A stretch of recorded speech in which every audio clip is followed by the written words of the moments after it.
trouble-nya ABS nyala ya. Jadi ini nyala terus aturan karena mesin sudah nyala atau kontak on berapa detik gitu kalau nggak salah ya, itu mati. Nah ini trouble-nya, ini pintu karena keadaan kita buka.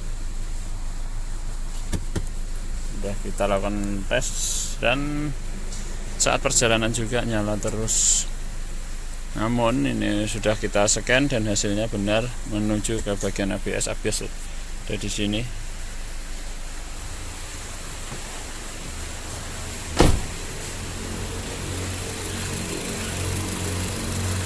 Kita bongkar dulu.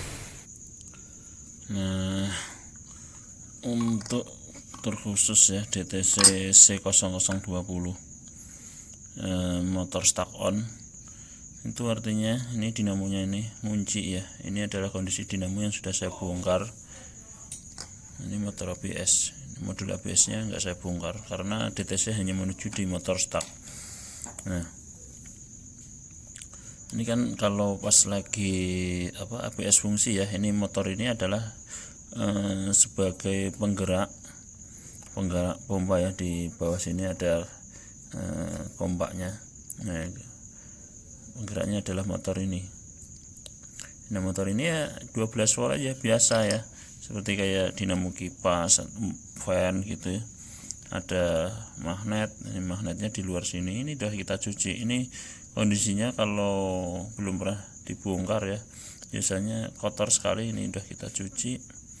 Nah ini keluhannya kenapa sih DTC stuck on itu terjadi. Nah ada perintah dari modul ya, intinya ada perintah dari modul. Ini kan modulnya nih ya. Nah ada perintah modul, namun sang motor ini nggak bisa aktif ya, intinya seperti itu aja. Nah begitu nggak bisa aktif kan ada laporan bahwa motor itu nggak bergerak. Nah itu yang menyebabkan DTC C0020 atau motor stuck atau motor terkunci ya. Nah itu biasanya akibat apa? Biasanya ya ini terjadi karena areng yang sudah habis ya. Ini ada kan dia itu ya kayak motor-motor dinamo lainnya ya. Ada porosnya, poros atau angker ya. Tuh kita lihat ini kondisinya masih bagus. Namun tadi terjadi habis di bagian arengnya ya, biasa kita sebut arengnya. Brasnya sudah kita ganti, ya, udah aman, udah kita solder. Nah ada panjang lagi. Nah ini penyebab lain.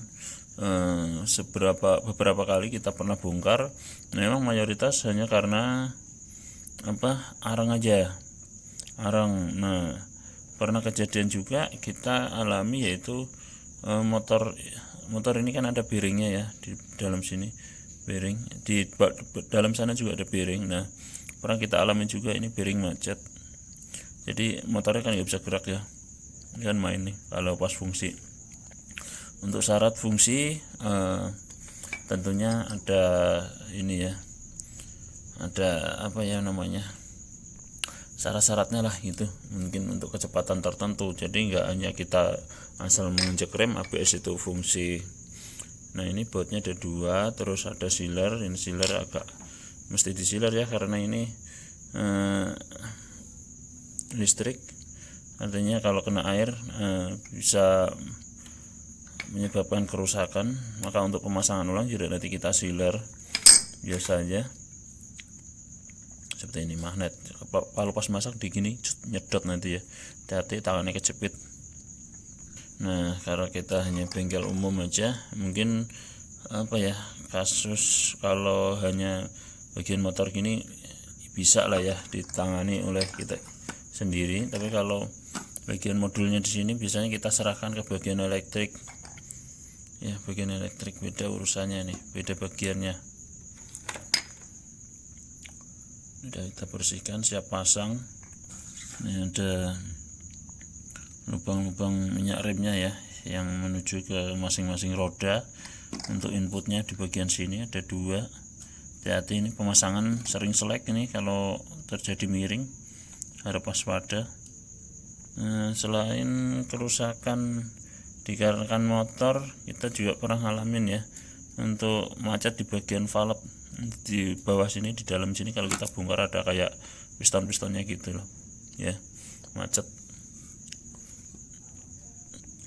Nah intinya memang pengecekan itu penting ya, pakai scanner jadi kita tahu aktualnya. Ini kita cek dulu data stream ya, apabila salah satu sensor di roda itu mengalami masalah, misalkan sensor ABS-nya putus di salah satu rodanya ataupun mati ataupun rusak, bahkan bearing ya, bearing roda itu masalah, karena banyak juga yang mengambil sinyal dari tutup bearing ya untuk sensor ABS-nya. Nah itu juga bisa menyebabkan ABS nyala. Untuk penggantian sensor itu apa ya, memang kalau udah tahu kondisi yang rusaknya kelihatan patah atau hanya putus kabelnya, ya bisa disambung aja. Tapi kalau memang secara dilihat kasat mata ya, atau itu dilihat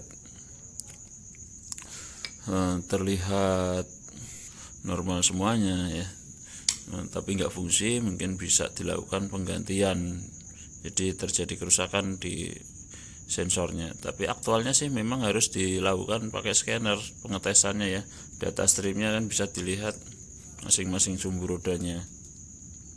Jika kita lagi perbaiki dinamo apa lor? Kipas angin. Masanya mati jadi pakai kipas angin. Iya. Kipas angin. Siap lah. Ini kita tutup. Pasang sealer dulu ya. Oke, setelah kita perbaiki ya, kita pasang soketnya. Ini soketnya model kayak klip gini ya, ada klipnya, baru ditarik, kita pasang lagi.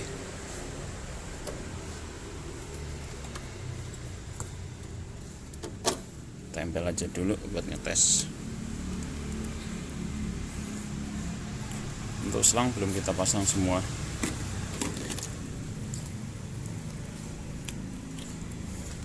Kita juga melakukan perbaikan rek setir ini. Untuk pengetesan, kita nggak usah nyala mesin, kontak on aja. On.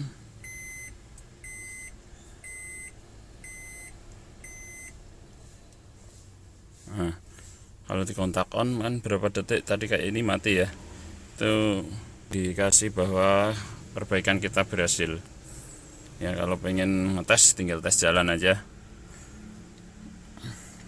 ya. Kalau memang belum berhasil, biasanya kita kontak on seperti ini, dia masih belum ngedip ya, belum padam kayak gitu, maksud saya belum padam untuk ABS-nya, jadi nggak perlu kita hapus.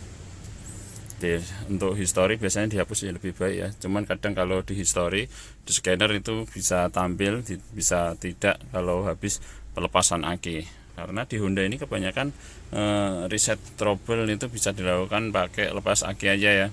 Nah selama perbaikan sudah dilakukan bisa di reset.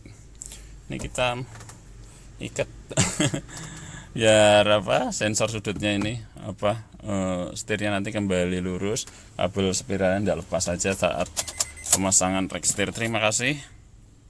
Atas segala kesalahan dan kurangan tolong disampaikan segala kritik dan sarannya ya. Kita hanya bengkel-bengkel kecil ya, semoga ilmu yang sedikit ini bisa bermanfaat buat rekan-rekan semuanya. Terima kasih. Wassalamualaikum warahmatullahi wabarakatuh. Bangun pagi belum mandi, semalam saya kerjakan untuk unit ABS-nya, jadi saya kerjakan sambil santai ceritanya. Dadah, wassalamualaikum warahmatullahi wabarakatuh. Salam otomotif. Hukumnya hitam.